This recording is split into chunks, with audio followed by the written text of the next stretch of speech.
할렐루야. 네. 오늘 본문에 에브라임 지파가 다시 등장합니다. 에브라임 지파 참 복받은 지파이긴 하지만 볼수록 짜증나는 지파입니다. 다 된 밥상에 숟가락 얹는 것이 특징이며 특기인 장기인 그런 지파입니다. 기드온이 미디안의 승리를 거뒀을 때 어떻게 했습니까? 나와서 왜 우리 안 데려갔느냐? 왜 나 무시하느냐? 이렇게 했잖아요. 그때 기드온은 어떻게 했습니까? 좀 이렇게 좀 잘 넘어가려고 정치력을 발휘해서 겸손하게 아유 끝물포도 만물포도 이러면서 그냥 이렇게 추켜 세워주면서 넘어갔지요. 입다는 그렇게 하지 못했습니다.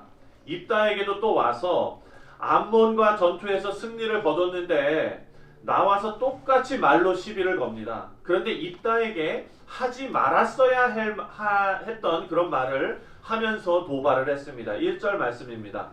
1절에 보니까 에브라임 사람들이 모여 북쪽으로 가서 입다에게 이르되 내가 암몬 자손과 싸우러 건너갈 때에 어찌하여 우리를 불러 너와 함께 가게 하지 아니하였느냐? 우리가 반드시 너와 내 집을 불사르리라 하니. 그 전쟁에 자기들 안 불렀다고 너하고 네 집을 우리가 다 불살라 버리겠다 이렇게 말하고 있어요. 기드온에게 갔을 때는 이렇게까지는 안 했거든요. 왜 그랬을까? 가만히 생각해 보면 여러분 입다는 출생이 어떻습니까?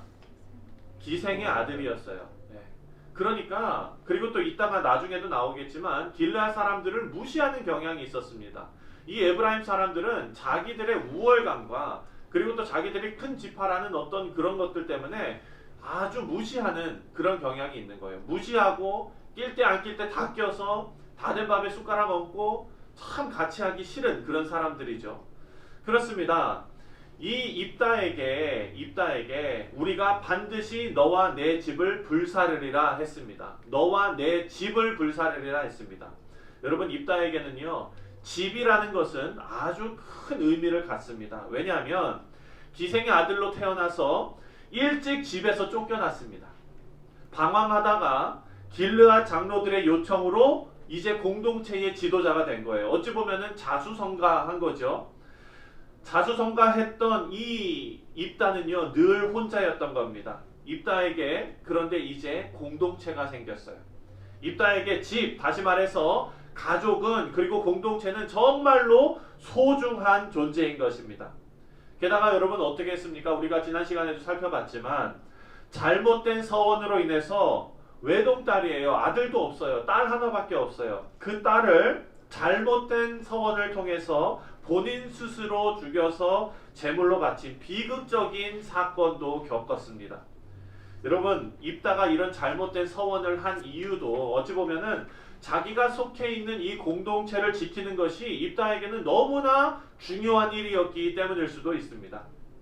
이 상황에서 에브라임 사람들이 1절에 입다에게 이렇게 말하는 거예요. 내가 반드시 너하고 내 집을 불사르리라. 입다에게 그렇게 소중히 여기는 그 공동체를 불살라 멸망시키겠다는 뜻이지요. 입다는 참을 수 없는 그런 분노가 끌어올랐습니다. 그리고 이것을 그들에게 대항해 오는 도전으로 받아들였죠. 그래서 입다는요 참을 수 없는 모욕감과 분노로 길르앗 사람들을 다 모아서 에브라임과 싸웁니다. 4절입니다. 다 같이 읽겠습니다. 4절 말씀 시작. 입다가 길르앗 사람을 다 모으고 에브라임과 싸웠으며 길르앗 사람들이 에브라임을 쳐서 무찔렀으니 이는 에브라임의 말이 너희 길르앗 사람은 본래 에브라임에서 도망한 자로서 에브라임과 므낫세 중에 있다 하였음이라. 여러분 이 에브라임 사람들은요 지금 입다와 길르앗 사람들의 분노에 기름을 부었어요. 길르앗 사람들은 에브라임에서 도망한 사람들이다 라고 모욕한 거예요. 여러분 길르앗 사람들은요 에브라임에서 도망친 사람들이 아니에요. 길르앗은 므낫세 지파에서 나온 종족입니다. 므낫세 지파에서 나온 한 분파로서 마길의 아들 길르앗의 후손들인 거예요. 떳떳이 자기 조상들이 있고 그런데 너네들은 우리 지파에서 그냥 도망쳐 나온 사람들끼리 모여가지고 이게 사는 사람들 아니야 이러면서 무시한 거죠. 여러분 아무리 싸워도 한 가지 건들지 말아야 될 게 있습니다. 뭐죠? 그렇죠. 가족은 건들지 말아야 되잖아요. 근데 여기에 두 가지를 다 건드렸어요. 가족을 건들고 조상을 건드렸어요. 이건 진짜 싸우자는 거죠. 네. 이런 모욕적인 도발이 입다와 길르앗 사람들을 분노하게 했습니다. 그래서 이 사람들은요, 대대적으로 힘을 모아서 에브라임과 싸웁니다. 그래서 결국 길르앗이 에브라임을 쳐서 무찌르게 됩니다.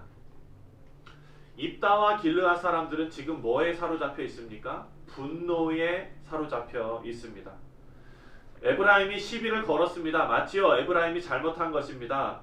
하지만 입다와 길르앗 사람들의 잔인한 폭력이 그로 인해서 정당화될 수는 없는 것입니다. 여러분, 이들은요, 이성을 찾지 못하고 이제 분노가 이끄는 대로 사람들을 죽이기 시작합니다. 6절 말씀입니다. 6절에 보니까 다 같이 시작. 그에게 이르기를 쉿볼레이라 발음하라 하여 에브라임 사람이 그렇게 바로 말하지 못하고 쉿볼렛이라 발음하면 이 길르앗 사람이 곧 그를 잡아서 요단강 나루턱에서 죽였더라. 그때에 에브라임 사람의 죽은 자가 42,000명이었더라. 동족을 죽이는데 여러분 이렇게 합니다. 지나가는 사람들을 잡아서 강압적으로 쉿볼렛 이렇게 말하라 그래요. 쉿볼렛이 쉿볼리가 아니라 쉿볼렛 아시죠? 맛있는 거 그거. 그 발음하기 쉽지 않잖아요. 시냇물이라는 단어예요. 그거를 강압적으로 시냇물이라고 발음해 해가지고 못하면 시냇물 뭐 이렇게 얘기한다거나 뭐 그렇게 하면은 시옷 발음이 정확하지 못하면 바로 거기서 죽인 거예요. 여러분 히브리어 이 단어에는요, 단어가 아니라 그 문자에는 이 S를 표현하는 문자가 몇 가지가 있는데 사메크, 뭐 신, 쉰 뭐 이런 게 있어요. 발음이 달라요. 그것을 아마 에브라임 사람들은 정확하게 발음하지 못했던 것 같습니다. 그러니까 에브라임 사람들을 분별해내는데 그렇게 활용해가지고 죽인 거예요. 제가 예전에 책에서 읽었는데요. 1923년 9월에 일본 도쿄 지역에서 큰 지진이 있었습니다. 그래서 그것을 우리는 관동 대지진이라고 부르죠. 그 옛날 시기에 일본에서 그 지진으로 수십만 명이 죽었어요. 사상자가 발생했습니다. 그런데 여러분 나라가 초토화가 된 거예요. 이때 엄청난 재난이 일본을 덮쳤으니까 그 사회 질서가 치안이 완전히 다 무너졌습니다. 그때에 여러 신문에서 오보를 냅니다. 지금으로 따지면은 가짜 뉴스를 내는 거예요. 거기서 어떤 가짜 뉴스가 퍼졌냐면은 조선인들이 우물에 독을 탔다. 조선인들이 폭도로 변했다. 이래가지고 일본인들이 그 가짜 뉴스를 다 듣고 나서 어떤 일을 벌였느냐? 조선인 대학살이 벌어졌습니다. 6,000명이 넘는 조선 사람들이 죽었는데 그때 어떻게 죽였느냐? 이거예요. 일본 사람들이 지나가는 사람들한테 발음하라고 합니다. 뭘 발음하라고 하냐면 15N. 15N. 그게 뭐죠? 주고N. 집사님들 계시니까. 네. 주고N을 발음하라고 해가지고 그걸 못하면 그 한국 사람들은 추고N이라고 뭐 발음을 했대요. 주인지는 모르겠는데 그게 안 돼갖고 그래가지고 그 발음이 틀리면 그 자리에서 죽인 거예요. 그렇게 6,000명을 넘게 죽였습니다. 근데 그 중에는 안타깝게도 발음이 부정확한 일본인들도 많이 죽었대요. 네. 여러분 생각해 보십시오. 사람이 오늘 본문에도 이런 비슷한 거의 똑같은 그런 일이 지금 발생했습니다. 타락한 인간이 분노에 가득 차면은요, 여러분 이렇게 잔인해지는 겁니다.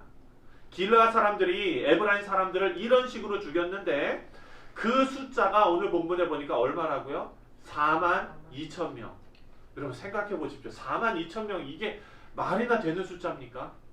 그 사람들을 다 죽인 거예요. 나루터에서. 우리 사랑하는 성도님들, 우리는요 무엇보다도 우리의 마음을 다스려야 합니다. 누구에게나 분노와 상처는 있지요. 분노와 상처. 아유 목사님 저는 성격이 불같아서요. 네. 그것이 여러분 면죄부가 되지 않습니다. 성격이 불같은 그 성격도 말씀이 이깁니다. 우리는 분노와 상처를 다스릴 줄 알아야 합니다. 오늘 우리가 살펴본 말씀에는 에브라임의 교만의 결과로서 이런 비극적인 죽음이 된 것으로 우리가 볼 수 있습니다. 하지만 입다와 길르앗 사람들의 분노가 지나쳐서 이제는 그들의 이성을 분노와 상처가 아주 다 먹어버린 것입니다. 덮어버린 것입니다. 그들을 사로잡았기 때문에 인간이 얼마나 잔인해질 수 있는가를 우리가 다시 한번 살펴볼 수 있게 되었습니다. 여러분, 우리는 분노가 아니라 성령의 다스림을 받아야 될 줄 믿습니다. 오늘 하루 우리에게 주어진 삶이 있습니다. 우리의 삶을 살아가시면서 우리를 망가뜨리는 분노가 아니라 우리를 하나 되게 하고 공동체를 살리고 우리 가족을 살리는 성령의 다스림을 받으시면서 성령 충만한 그런 오늘 하루 되시기를 주님의 이름으로 축원드립니다.